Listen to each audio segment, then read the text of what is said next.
Bwana wetu Yesu Kristo apewe sifa, ndugu mtazamaji na ndugu msikilizaji ambao umekuwa mara nyingi ukifuatilia chaneli hii ya Yerusalemu TV.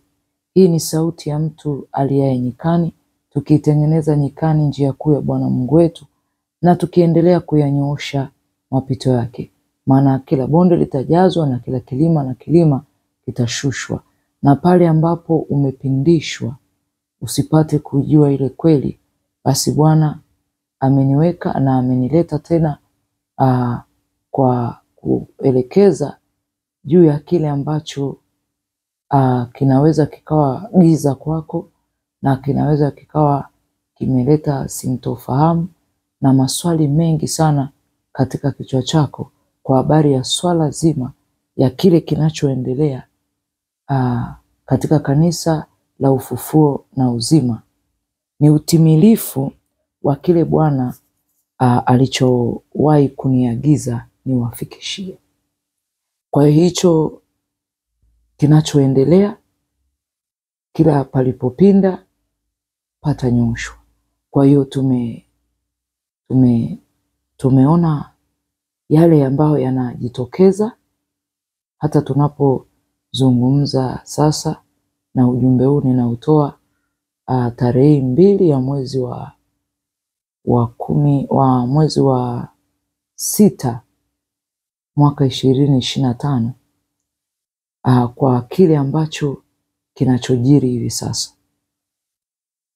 Kwa kila mmoja ni giza na kila mmoja ana maswali kwamba nini kinaendelea, lakini tambua kila jambo lina wakati wake na kila linalotendeka huwa lina maagizo. Sasa ukisoma Biblia takatifu katika kitabu cha Maombolezo utaona ikituelezea kwamba ni nani asemaye neno likafanyika ikiwa Bwana hajaliagiza. Hata kama limekuja kwa hali mbaya ama limekuja katika hali njema, tutambue kwamba Bwana ameliagiza. Na malengo ya Mungu kuyaagiza huwa pia na sababu zake nyingi kuyaagiza hayo yote. Hivyo moja kwa moja kuna vitu ambavyo utavisikia macho yako kama yalikuwa yana tongo, basi yatakutoka uone vyema. Na kama masikio yako yalikuwa na pamba, basi zitaondolewa hizo pamba ili uzibuliwe masikio yako upate kuyasikia ya ambao Bwana amenena nani, ili nikujuze kwa kile ambacho kinaendelea katika kanisa la ufufuo na uzima, na ni mafunzo na ni mafundisho, nikiwa na maanisha kwamba lengo la Mungu ni kuwaleta, ni kuwaeleza kile ambacho kinaendelea, ambacho kila mmoja ana maswali nacho. Kila mmoja anajiuliza kulikoni haya yanayojiri katika nyumba ya Bwana au yanayojiri kwa mtumishi wa Mungu Josephat Gwajima pamoja na waumini wake wakiwa katika nyumba ya ibada wakiwa wanasali. Lakini kabla ya kueleza hayo, mpendwa msikilizaji, katika giza mlilonalo, tunakumbuka kabisa katika kifungu kitakatifu cha sheria ya ufalme cha Isaya 60 ule mstari wa 2, inasema, tazama giza kuu litaifunika dunia na giza kuu litafunika kabila za watu. Hivyo kuna giza ambalo kila mmoja anajiuliza ni nini. Hili giza limetanda katika nchi, lakini nataka niwataarifu giza hili la vita ambalo tunaliona kwa jinsi ya mwili sasa halipo tu katika taifa la Tanzania, bali katika mataifa mbalimbali imetokea vita Na vita hivi ni moja ya kusudio ambalo Mungu alilikusudia katika nyakati hizi za mwisho, kwa kuwaamsha wafalme ili waweze kupigana. Na ukisoma katika kitabu cha Isaya 19 mstari wa 2,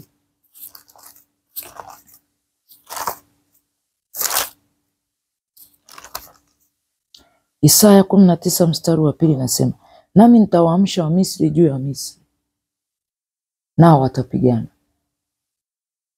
kila mtu na ndugu yake na kila mtu na jirani yake, mji juu ya mji, ufalme juu ya ufalme. Na mstari wa 4 anasema, Isaya 19:4, nami nitawatoa wa Misri na kuwatia katika mikono ya Bwana mgumu, na mfalme mkali atawatawala, asema Bwana wa majeshi.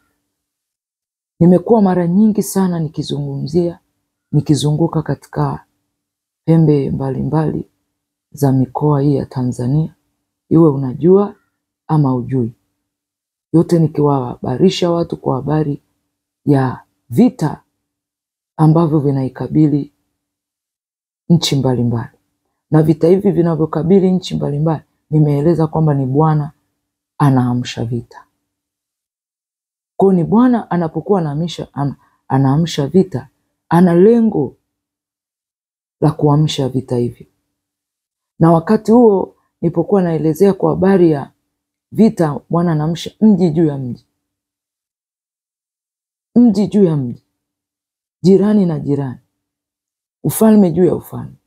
Kwa hata hivi vinavyoendelea katika nchi ya Tanzania na vinavyojiri sasa hivi katika kanisa la Ufufuo na Uzima, na wakiweza kusema kwamba wamezingirwa na polisi pande zote, ni utimilifu tu wa unabii ule ambao Bwana aliniagiza.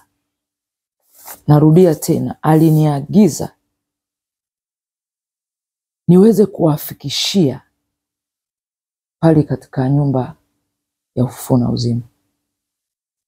Nafikiri waliniona, na niliweza kufika pia nimevaa vazi kama hili la gunia, kuwaeleza tu kwamba kile watakachokabiliana nacho hakitakuwa rahisi. Na kufika pale, yapo maagizo ambao Bwana aliniagiza niweze kuwafikishia, na nikaweza kufika ili niwafikishie. Lakini kabla sijaeleza kwamba katika kufika hapo yale niliyoagizwa, je, yalipokelewa? Lakini kabla ya kueleza yalipokelewa ama hajapokelewa, ni maagizo gani hayo ambayo ilinilazimu kwa kupitia mwongozo wa Roho Mtakatifu niweze kuyafikisha kwenye mtandao wa kijamii. Na nikaweza kuelezea kwamba hata mlango wa kuelezea kwa wao kama wao ulipofungwa, Mungu anafanya mlango mwingine. Na nikasema mlango huo, akasema basi ikiwa hawakuweza kuupokea, basi itakulazimu uutoe katika mtandao huu wa kijamii. Na nimeweza kuutoa katika chaneli hii ya Yerusalemu. Na kwa kifupi sana, nilichokuwa nimeagizwa nikifikishe pale ni hichi. Kwa uthibitisho wa kitabu hichi cha Yeremia 7, tumuone Yeremia 7, tasoma niseme kwa kifupi ili kuweza kufikisha ujumbe ambao Bwana ametaka niulete. Kwa neno la Bwana, Yeremia 7 mstari ule wa 1 hadi wa 7. Nimesema nitafupisha, lakini ujumbe huu nimeshawahi kuutoa Yerusalemu TV katika chaneli hii. Yeremia 7 mstari wa 1 hadi Yeremia 7:1 mpaka ule mstari wa 7. Neno hili ndilo lilomjia Yeremia kutoka kwa Bwana kusema. Kwa neno la Bwana linijia, na liliponijia akaniamuru niende kulisema. Na aliniagiza niende kulisema katika lango la nyumba ya ufufuo na uzima. Na uthibitisho huo ni katika Yeremia 7 mstari wa 2. Akaniagiza, simama langoni pa nyumba ya Bwana. Mungu akijua kabisa kwamba niende, na pale ni katika lango la Mungu, watu wanaingia lango la Bwana Mungu wa majeshi, ambapo watu wengi wanaingia ili kusikiliza neno la Bwana pale. Lakini wakati akasema mimi niende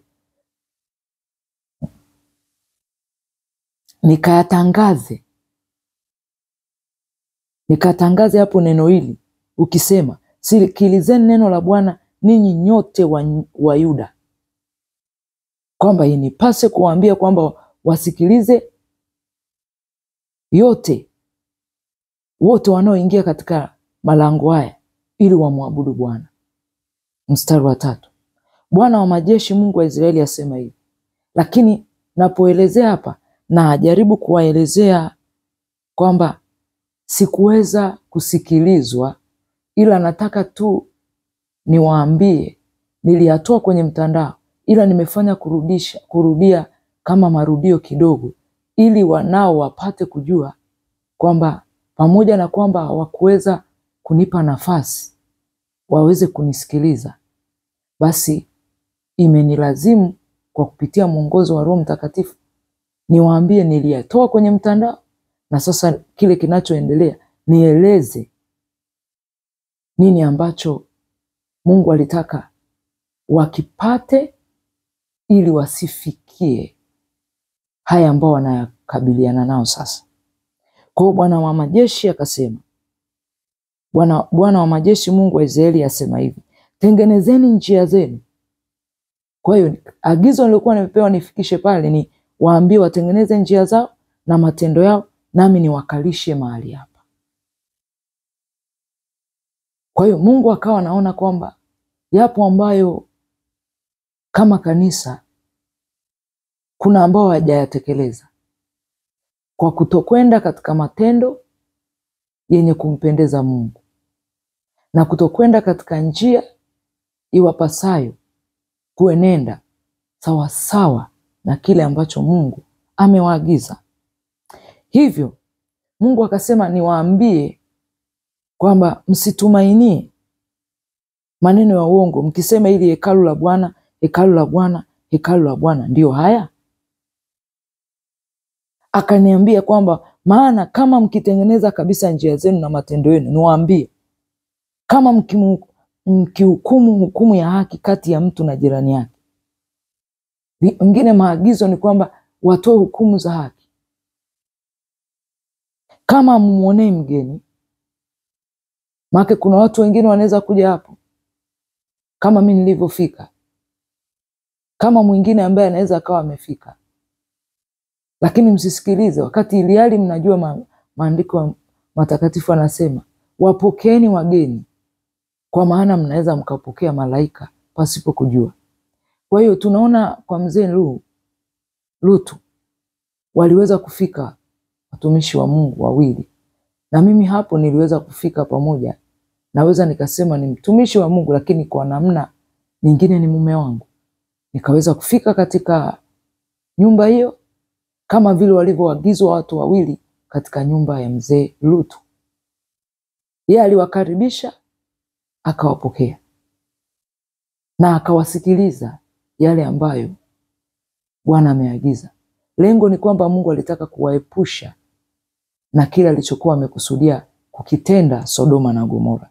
Sasa sio somo langu sana, lakini tunaona Bwana alitaka wasimuonee mgeni wala yatima wala mjane wala kumwaga damu isiyokuwa na hatia mahali pale, wala kufuata miungu mingine kwa hasara yao wenyewe.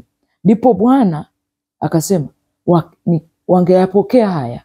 Ndipo Bwana akaniagiza niwaambie, ndipo nitakapowakalisha mahali hapa katika nchi hii niliyowapa baba zenu tokea zamani hata milele.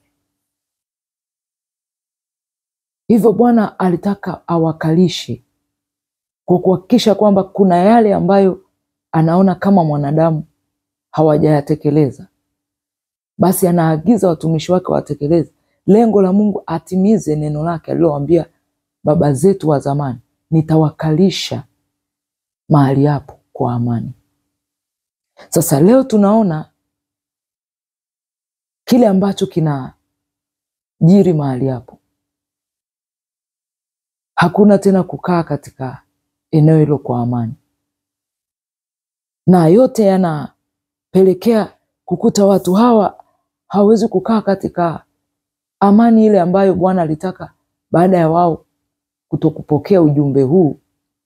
Kwa hiyo Mungu ametaka kulithibitisha neno lake alilonena kwa kinywa changu. Lakini hata ikiwa alinena kwa kinywa changu ili niwafikishie hapo na amkiyapokea, basi alinitumia akataka niafikishe kwenye mtandao wa kijamii, yawafikie ili waweze kugeuka. Lakini Mungu akaniagiza na kuniambia kwamba kile kinachojiri ni vyema watu wakajifunza, walio katika maswali mengi. Ni vyema watu wakaelewa kwamba katika hii Luka wao walijikuta hawajatambua kwamba ni nani aliyowajilia, na lengo ni ili kuwaepusha na nini? Kuwaepusha na madhila, kuwaepusha na hali ya inayojitokeza kwa wao kujikuta wanausuriwa au kuzungukwa na majeshi ama na polisi pande zote. Narudia tena, pande zote. Japo wapo watu wengine watasema, je, kinacho wafanya wao wazungukwe pande zote, kwani ni hayo uliokuwa unaagiza wayasikie, au ni yale ambayo mtumishi wa Mungu Josephat Gwajima ameyanena kupitia mtandao wa kijamii kwa habari ya namna alivyokuwa akiishauri serikali kujua namna gani vyombo vya dola vinatakiwa kuwajibishwa kwa namna moja ama nyingine. Lakini kabla sijafika huko, wajue katika kuwajibishwa kwao au kutoa maelekezo yale, ni kwamba Mungu tu alitaka alitimize neno lake alilonituma mimi ili niweze kuwaelezea.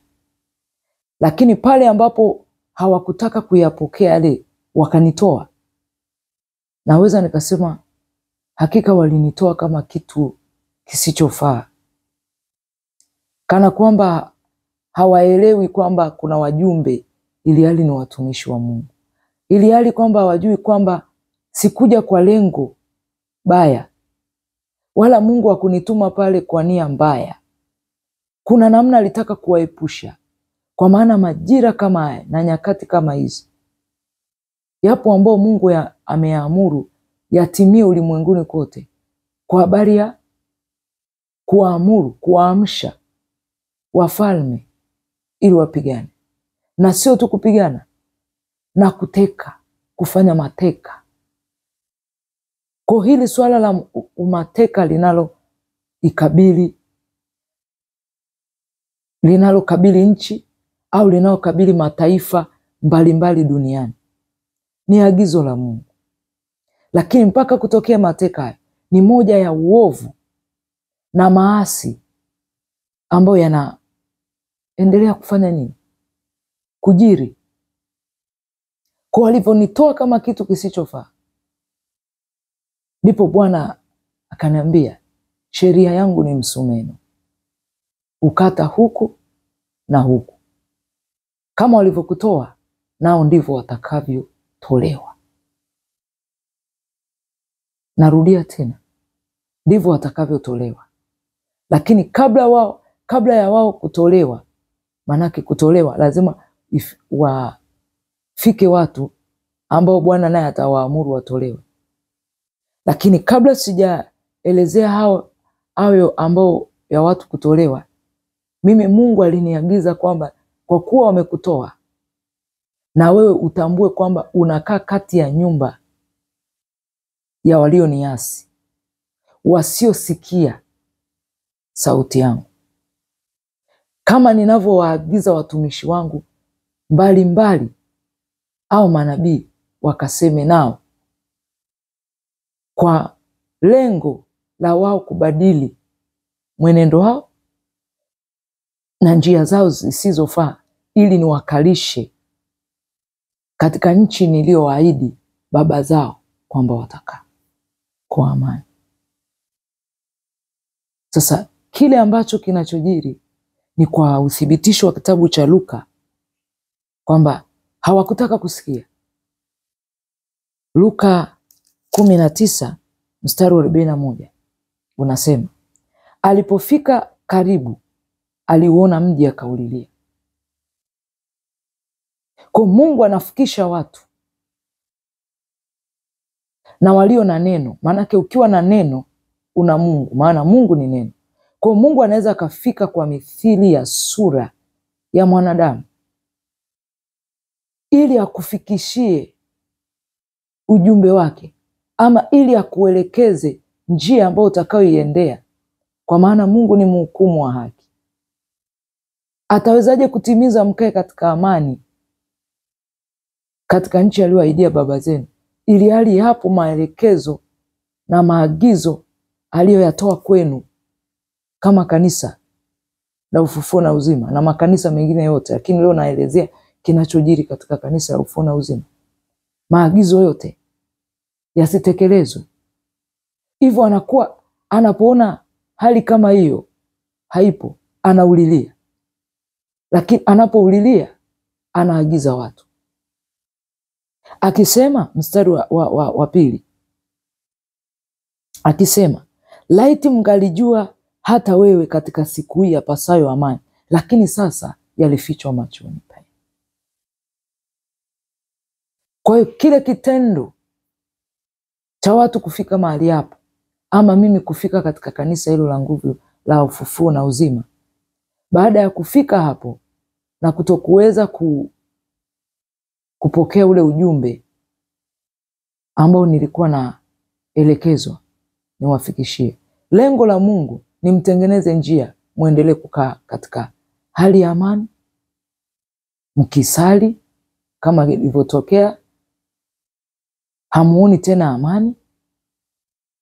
Lakini yote ni kulingana tu na namna ambavyo Mungu anatuma watumishi wake kwa lengo la kujua kwamba wana wa nyumba hiyo kuna namna ambavyo wajatekeleza agizo ama kiapo, ama mtumishi wa Mungu Josephat Gwajima hajaweza kutekeleza kiapo ambacho walipatana na Mungu kwa habari ya kumtumikia yeye pia peke yake. Huwezi kutumikia mabwana wawili. Hiyo pia nilieleza kwenye mtandao wa kijamii, na kila mmoja aliyeweza kutukana aliweza kutukana. Kaambia Bwana alitaka amtumikie yeye, asijiingize katika masuala ya siasa. Lakini wengi walinitusi nikisema mambo ya siasa, maanake kuamua kuchukua hatua kabisa, kuingia katika vinyang'anyiro mbalimbali vya ubunge na kila kitu na kadhalika. Kwa hivi vilimuumiza Mungu kulingana na jinsi yeye na Mungu wake peke yake walivyokuwa wamepatana. Aidha nitakutumikia we Mungu peke yako. Kwa maana Mungu anataka unapoingia agano naye, ana wivu, anataka umtumikie yeye kama yeye. Kwa maana Mungu anapoingia agano na mtu ni sawa na mtu alivyofanya mapatano na mkewe. Tunapatana kwamba nitakuwa mume wako na utakuwa mke wangu. Hamtakuwa tena wawili, bali mwili mmoja, na Kristo alitaka awe na yeye.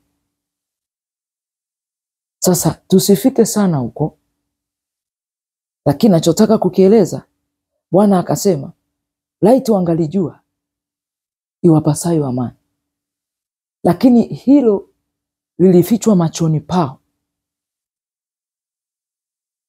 Na katika kujikuta lilifichwa machoni pao ni pale ambapo sasa walipoamua kuniondoa, ili hali mimi nilifikisha tu ujumbe wa mambo mema ya kuwajenga, ya kuwaelekeza kwamba Mungu anataka wafanye nini ili atekeleze atekeleze ahadi aliyoahidi kwa baba zao kwamba atawakalisha hapo salama na kwa amani. Sasa hapa tunaona Bwana anasemaje? Kwa kuwa hawakuweza kutambua na hiyo neema ikawa imeficha machoni pao, ndio tunaona sasa kinachojiri katika hiyo nyumba ya ufufuo na uzima katika Luka 19 mstari wa 43 ikisema, kwa kuwa siku zitakuja, kwamba walipaswa wanisikilize, kwamba ikiwa hawatatekeleza watambue siku zitakuja adui watakapowajengea boma, au adui watakapowajengea boma litawazingira au litawazunguka, watazingira na kuhusuriwa kama walivyohusuriwa, kama walivyozingirwa pande zote, watawaangusha chini, wao na watoto wao ndani yao, wasiwaachie jiwe juu ya jiwe, kwa sababu wao hawakutambua wakati wa kujiliwa kwao. Kwa kitendo cha wao kutokutambua nani aliyewajilia hapo, hiyo pia ni sababu kubwa iliyonileta kwenye huu mtandao pia wa kijamii, ili watambue wamehusuriwa na adui pande zote na kuwaangusha na kuhakikisha Bwana sema hawatawaachia jiwe juu ya jiwe. Na nitaendelea na kipindi hichi, au nataka kutoka hapo kidogo nikitaka kukupeleka kwamba ni kwa jinsi gani vile vile Mungu alivyotaka pia mtumishi wa Mungu Josephat Gwajima aweze kutekwa kwa maneno ya kinywa chake. Na kutokana na hali hiyo ni pale tu ambapo Mungu aliniambia ya kwamba toka, kwa maana wameniasi. Lakini Mungu akamtega tena, akanambia wewe utakuwa ishara katika nyumba hiyo iliyoasi. Utakuwa ishara. Ishara gani? Kwamba kama hawajanisikia mimi na sababu gani ya kuwepo pamoja na ninyi, au ya kuwa pamoja, au kuwa katika moja ya kuwa katika kanisa hilo, au kushirikiana na ninyi katika ibada hiyo. Kwa Mungu akanambia toka, usikae tena kati yao, na wewe utakapotoka utakuwa ishara kwao.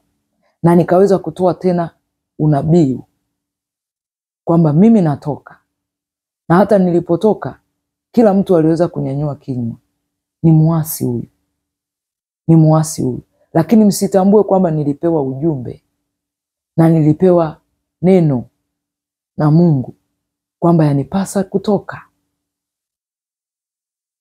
Sasa katika hichi nachoeleza kutoka, tayari Mungu ameshaona sio watii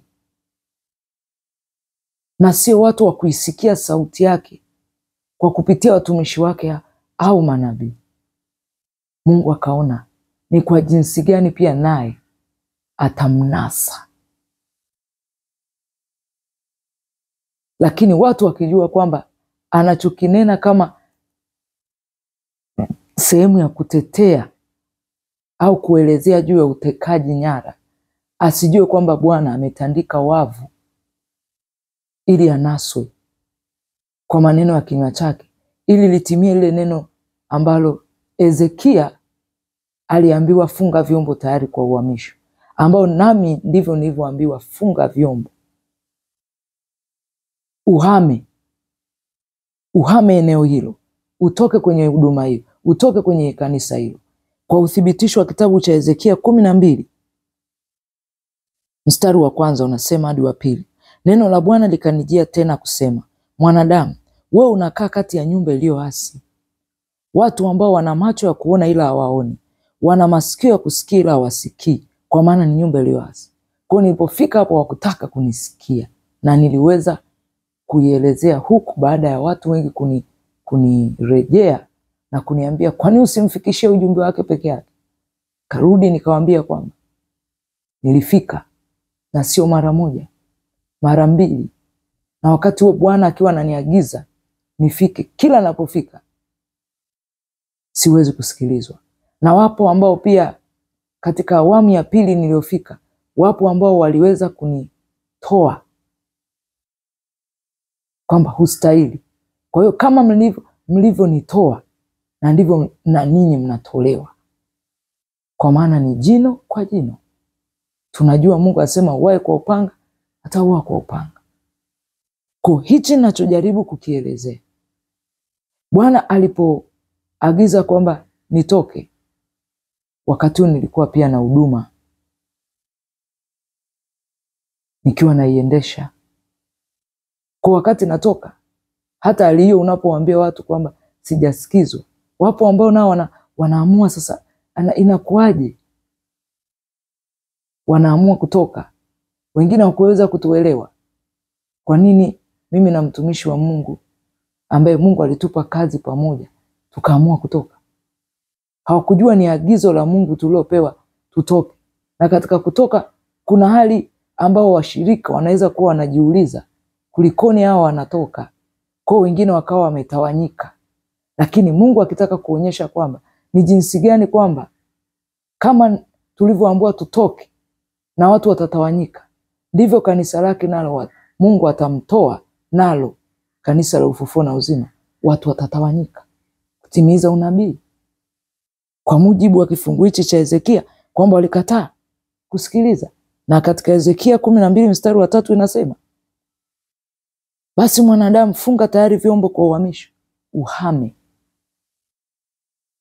Hapa tunaona Mungu asema funga vyombo tayari kwa uhamisho, uhame, wakati wa mchana mbele ya macho yao, nao utahama toka mahali hapo mpaka mahali pengine mbele ya macho yao, labda watafahamu, wajapokuwa ni nyumba iliyoasi. Kutokusikia hata sauti ya Mungu, kutokutaka kuwapokea watumishi wake au wajumbe wake au manabii wake ambao Mungu anapaza sauti kwa lengo jema la kutaka mtengeneze njia zenu na matendo yenu, kwa maana ninyi nani ni wanadamu. Ninyi nani ni wanadamu. Yapo mambo ambayo kibinadamu unaweza ukawa umeyatenda, Mungu anataka kurudishe katika njia, katika mstari, lakini wasitake kusikia. Na hawakutaka kusikia, na hawakutaka kuyapokea, na wakatutoa. Sasa Hezekia 12 mstari wa, na walipotutoa, wapo walionitoa nikawaambia kuna moto unakuja. Na wakanijibu wakaniambia, na sisi kadhalika ni moto. Sasa hicho kinachoendelea ndio moto wenyewe. Sasa tutaona huku Mungu aliponiagiza kwamba nitoke, Mungu aliniambia wewe utakuwa ni ishara kwao. Kwa uthibitisho wa kitabu hichi cha Hezekia 12 mstari wa 6, akasema utatoka mbele ya macho yao, utajitwika begani pako na kuvichukua nje gizani, utafunika uso wako hata usione nchi, kwa maana nimekuweka wewe uwe ishara kwa nyumba ya Israeli. Nimekufanya wewe kama ishara katika kanisa hilo la ufufuo na uzima. Na akasema mstari wa 7, mimi ikanilazimu nifanye vile vile, nao wanajua kwamba kweli nimetoka. Na hata walipotaka kunitoa, sikulazimisha sana, nilitoka. Hata nilipofika ili niwaelekeze yale Bwana aliyotaka niwaambie, waliponitoa nilitoka. Nikafanya vile vile kama nilivyoamriwa. Nalitoa vyombo vyangu wakati wa mchana kana kwamba ni vyombo vya kuhamishwa.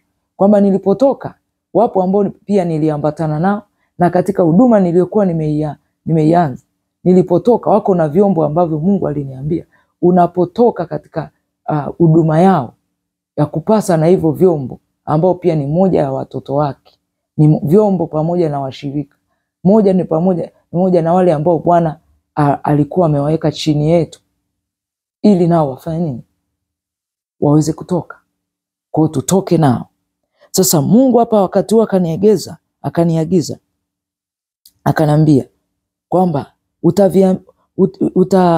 wakati huo nalitoa vyombo vyangu, hivyo vyombo sasa ambavyo Bwana ameniambia utakapotoka waambie watoke wakati wa mchana, kana kwamba ni vyombo vya kuhamishwa.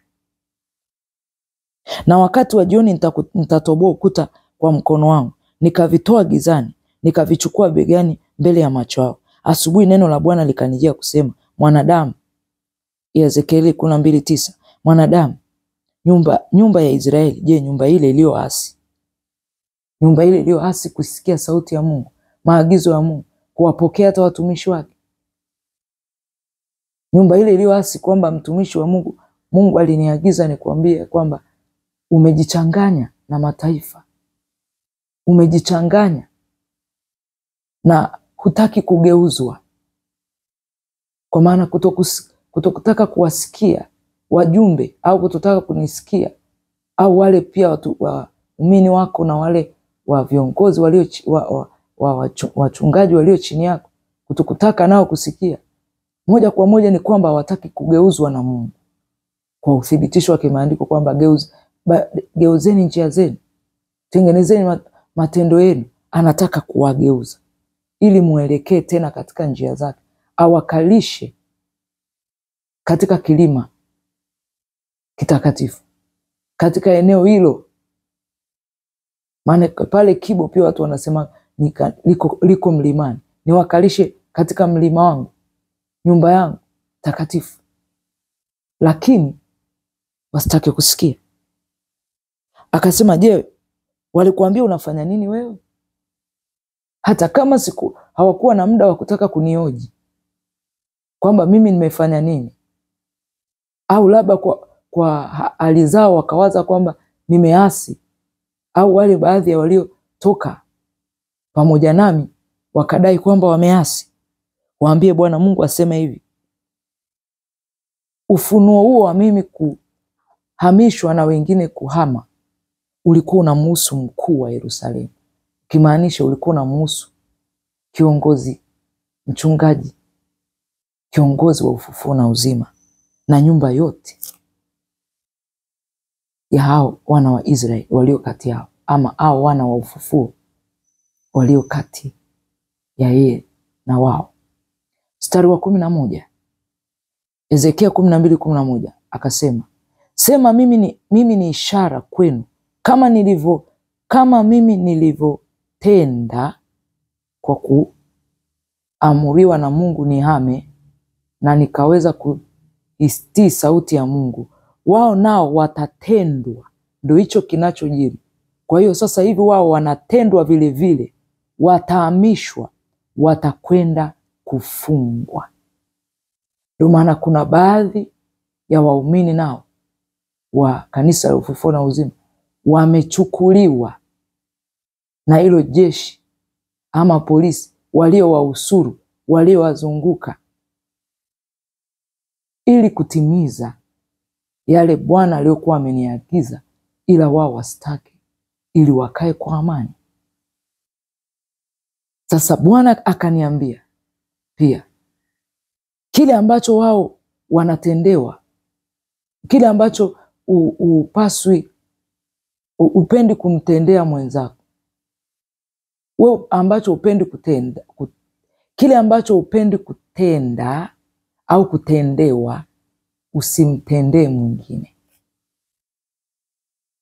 Kile usichopenda, maana najua na ninyi hamjapenda hicho mlichotendewa. Kama vile msipopenda kutendewa hayo mliotendewa, basi msiwatendee na wengine. Lakini kwa kuwa mlinitendea kwa kunitoa, na ninyi nanyi mmetolewa, mmehamishwa. Kama vile tunaona Hawa, Adam aliwekwa katika bustani ailime na kuitunza, ndivyo mtumishi wa Mungu Josephat Gwajima, Mungu amekutia katika eneo hilo, katika hema hiyo, ili uwalinde aliyokupa na kuwatunza kwa neno lake. Ndio maana hata Biblia inatuambia Yesu Kristo naye akasema, niliwalinda na kuwatunza wale niliopewa. Aliwalinda kwa neno la nani?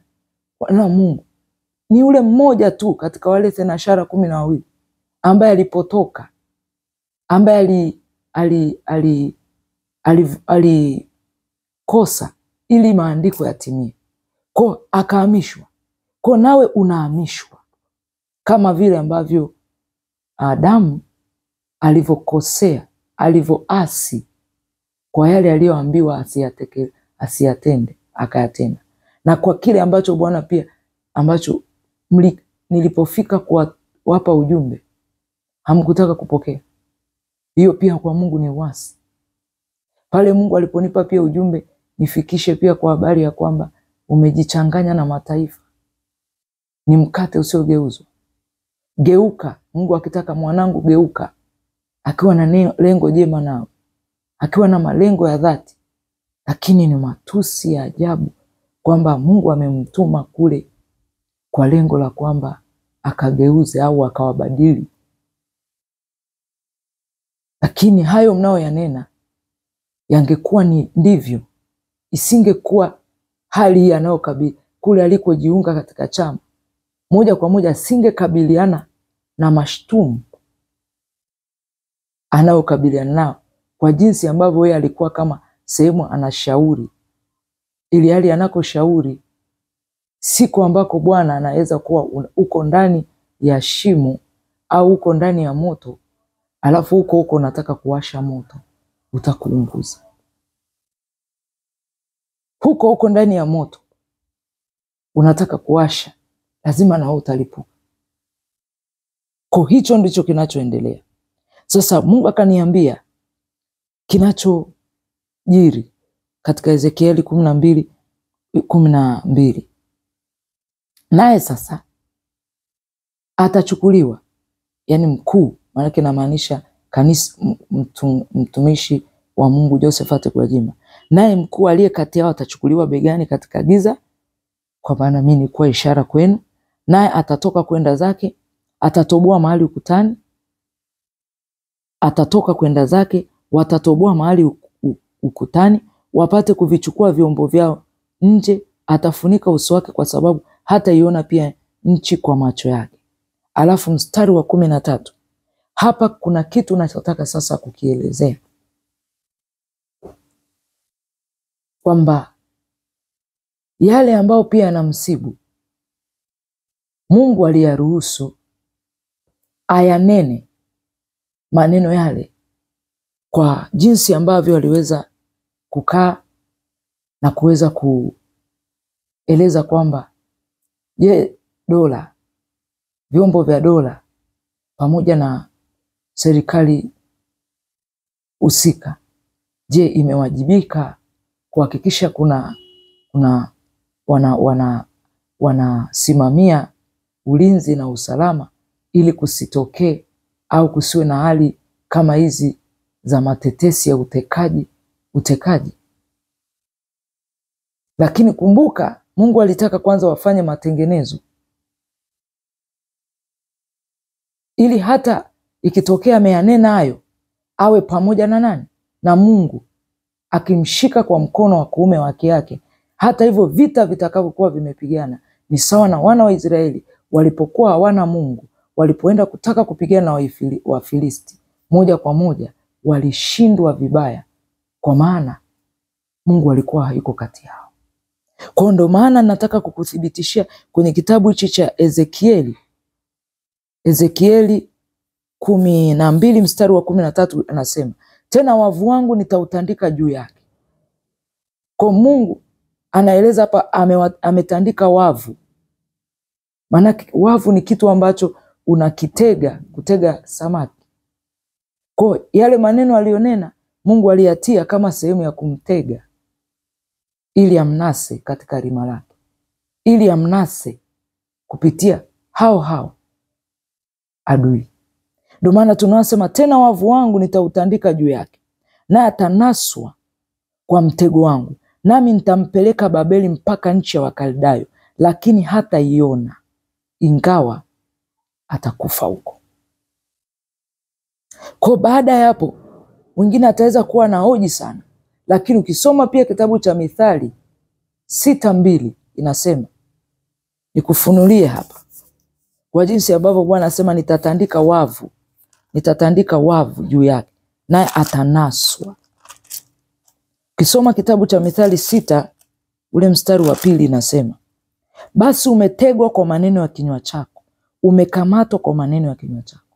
Kwa hiyo tunaona kwamba kile kitakacho mkabili kwa jinsi alivyousuriwa, alivyozungukwa sasa na jeshi la polisi, either FFU, siwezi kujua sana maana sijafika hapo, au polisi tu wa kawaida, siwezi kujua maana sijafika hapo, japo tu nimeona katika mtandao wa kijamii ukiwa umezingirwa. Ndipo Bwana akanikumbusha nilichoagizwa niwaletee ili wakae salama, lakini wasipokee. Nilichoagizwa pia nimwambie mtumishi wa Mungu Josephat Gwajima kwamba umejichanganya na mataifa, umejichanganya, ni mkate usiogeuzwa. Yalitokea matusi mengi sana,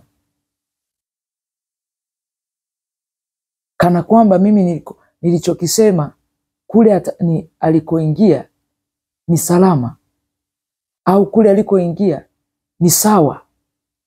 Lakini leo mnajikuta mko nje mnalia kutokana na kile mlichokuwa mnakisupport na kile mimi nilichokisema kwamba amejichanganya, huku leo mkilia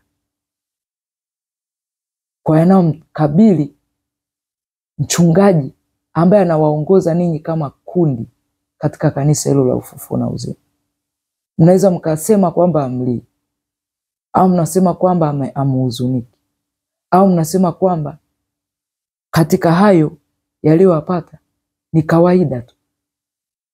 Lakini nataka nikwambie, wakati mpo mnaimba Bwana ni Bwana wa vita, tambueni kwamba je, Bwana huyo wa vita mnaye? Maana vita si vyenu, vita ni vya Bwana. Kama ni vya Bwana na mko naye na mnatii maagizo yake, basi atawashindia vyema kabisa, bila tashwishi, bila hofu, bila woga. Na mtumishi wa Mungu Josephat Gwajima wakati ameusuriwa, Mungu akaniagiza akaniambia, ikiwa ni naye na taka atekeleze hayo, ikiwa naye anaamini kwamba yuko sawa na Mungu, ajitokeze kama kawaida,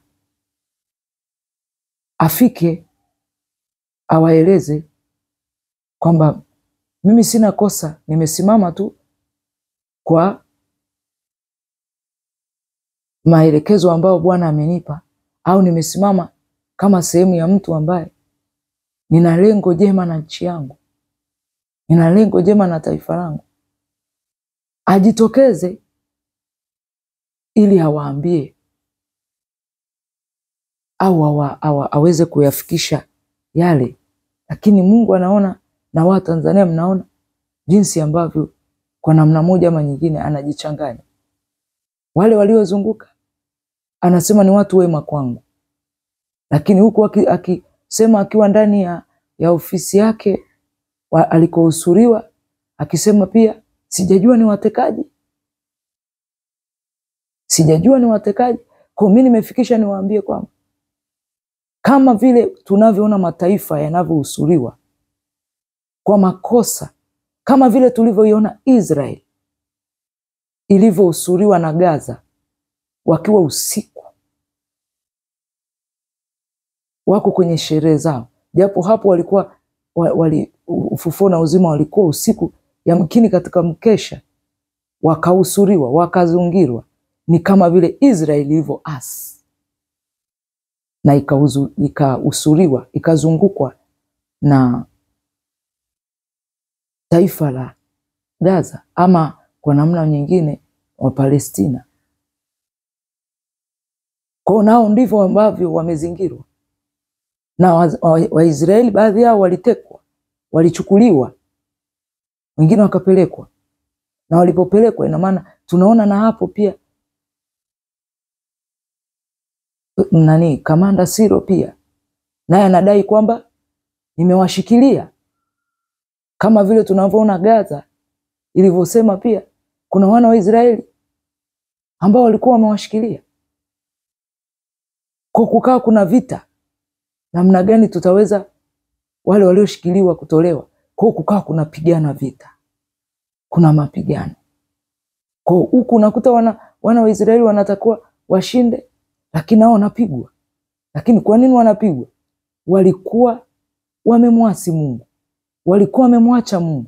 Kwa katika vita hii mtumishi wa Mungu Josephat Gwajima pamoja na waumini wote wa kanisa la Ufufuo na Uzima kwa nia njema kabisa, je, vita hivi ikiwa mnaamini mnaye Mungu kabisa, basi yawapasa mtulie, mjue kwamba ikiwa mna Mungu mtashinda. Lakini ikiwa hamna Mungu, lazima mtambue kwamba je, yale Mungu anayoyaagiza, anayoyataka myatekeleze, mmeyatekeleza? Kama mjayatekeleza, ndio maana mmehusuriwa, ndio maana mmezingirwa. Na lengo la Mungu pia ni kuweza kuwatapanya. Lakini wakati huo, kabla sijaingia hapa, tuone Maombolezo 1:15 kwamba Mungu ametandika wavu amnase kwa maneno aliyoyanena, akiwa anatoa ushauri, akiwa yamkini na nia njema tu ya kutoa ushauri ule, lakini asijue pale nilipomwambia amejichanganya, ameingia mahali pabaya ambapo huwezi kuwaeleza kitu wakakusikia. Lakini Mungu alichotaka, kama wao ambavyo hawakusikia wao, yeye hakutaka nilipofikisha ujumbe hapo, yeye hakutaka kunisikia. Naye amefikisha kwenye serikali, anataka asikiwe. Hawezi kusikiwa, maana ni jino kwa jino. Alichotenda ndio anachotendewa. Alichotenda ndicho anachotendewa. Kwamba hawawezi kusikia. Kwa maana hata mtu anapotumwa hapo, yamkini hata wao wanawaza kwamba huyu anayetumwa ni moja kwa moja tumfuatilie. Kama mimi niliyetumwa, hata anapotoa ujumbe huu anaweza kaamua kwamba sasa kwa kuwa yametoa haya, mfuatilieni. Kama mnavyotenda, kama mlivyojikuta mmetoa ujumbe kwa serikali kama taifa, kama kanisa Ufufuo na Uzima, kwamba mmetoa ujumbe kama mimi ninavyotoa ujumbe, mkadai kwamba afuatiliwe, mimi nifuatiliwe kwa ujumbe huu. Kadhalika na ninyi ulipotoa ujumbe kwa serikali, nao umefuatiliwa. Maana nini? Sheria ni msumeno, ukula huku na huku.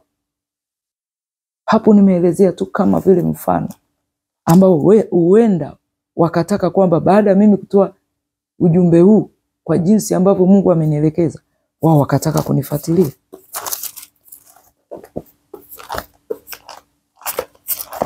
Na siongei haya bure. Mungu ameshanionyesha kabisa kwamba nitakapotoa ujumbe huu kuna ambao watakaotumwa kupitia kanisa hilo Ufufuo na Uzima, yamkini hata kunihusuru au kunizunguka kwa namna moja ama nyingine. Lakini mimi kwa kuwa Mungu ameniagiza, hatanishindia. Hatanishindia. Kikubwa nisiwe nimenena maneno yangu. Kikubwa hata ninaponena niwe katika hali nzuri na Mungu wangu, hatanishindia. Kisoma kitabu hichi cha Maombolezo, najaribu kutafuta, utaniwia radhi msikilizaji, najaribu kuelezea hapa katika Maombolezo 1:15, Bwana amemnasa pia mtumishi huyu wa Mungu Josephat Gwajima katika mtego wake aliyomtegea, anene maneno alafu wamkamate kupitia hayo maneno. Katika Maombolezo 2:15 atasema hao watu wote wapitao, Maombolezo 1:15, Maombolezo atasema Bwana amenitia mikononi mwao, kwamba amewahusuru, na nitaeleza kwamba katika kuhusuriwa kwake itapelekea kwamba akamatwe. Na kama somo hili litaishia hapa, nitakuwa na mwendelezo wa jinsi ambavyo atakamatwa na atapelekwa mbele ya mfalme, manake kiongozi, wataonana uso kwa uso, naye ataamua kutoa hukumu, aidha afungwe kifungoni, ama atatoa hukumu kwamba aidha afungwe ama aidha apewe adhabu, jinsi ambavyo itakavyojiri kwake. Lakini atakamatwa, atatekwa, atachukuliwa kwa kutimiza unabii. Maombolezo 1:15 inasema Bwana amenitia mikononi mwao ambao siwezi kupingamana nao. Bwana amewafanya mashujaa wangu wote kuwa si kitu kati yangu. Ameita mkutano mkuu kinyume changu ili kuwaponda vijana wangu. Bwana amemkanyaga kama shinikizo huyo bikira binti Yuda, kwamba amewaponda vijana wangu, au amewakamata, au amewachukua. Kwa amesema amewatia ameita mkutano mkuu kinyume changu. Kwa Bwana hao waliokuhusuru pia ni kama sehemu ya mkutano, amewaita wako kinyume chako.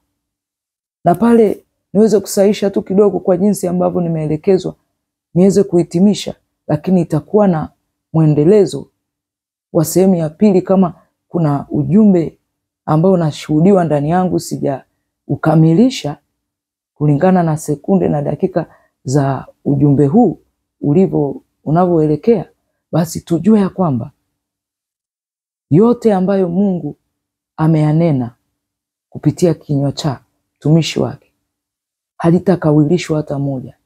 Yote aliyonena yatatimia. Na nitakuja kueleza kwamba pale watu wanapodai kwamba kanisa haliwezi kufungwa, wapo ambao wataniambia yamkini unanena hawa, je, wewe uko upande wao? Na mimi naweza nikasema siwezi kuwa upande wao. Mimi niko katika upande wa serikali ya ufalme wa Mungu, ila Mungu anawatumia wabaya kwa ajili ya siku ya ubaya, ili wawatende wabaya, ili mwishowe nao waje watendwe mabaya baada ya kukamilisha agizo la Mungu. Iwe wanataka ama wataki, ni amrisho ambalo Mungu ametaka walitende katika nyumba hiyo ya ufufuo na uzima, kutimiza unabii. Kwa nitakuja kuelezea kwamba je, kanisa linafungwa? Maana mtumishi wa Mungu ameweza kukiri akiwa ndani ya chumba kwamba, na kuambia na kuwatumainisha vizuri waumini wake kwamba hatujafungwa wala kanisa haliwezi kufungwa.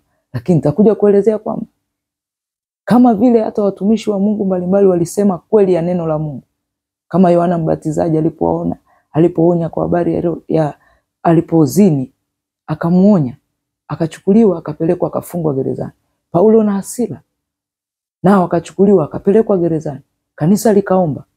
Lilipoomba, kwa kuwa alisema tu kweli ya neno la Mungu na wanamtii Mungu na wanamfuata Mungu, basi Mungu alisikia, wakatoka gerezani. Kwa hiyo kanisa kwa namna moja sio jengo.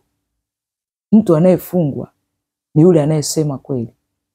Na ikiwa sio agizo la Bwana, kwa mfano wa Sedekia alipokosea, Mungu akamtuma Yeremia anene, akakamatwe na Nebukadneza na kuhamishwa pamoja na vyombo vyake, aende mpaka nchi ya Wakaldayo akawatumikie pamoja na vyombo vyake. Na iliali ukiona Sedekia hakurudi, alifia huko gerezani. Kwa hiyo ikiwa atapelekwa gerezani, kwa jinsi ambavyo neno la Mungu limenijia kusema, ikiwa ana Mungu atatoka salama.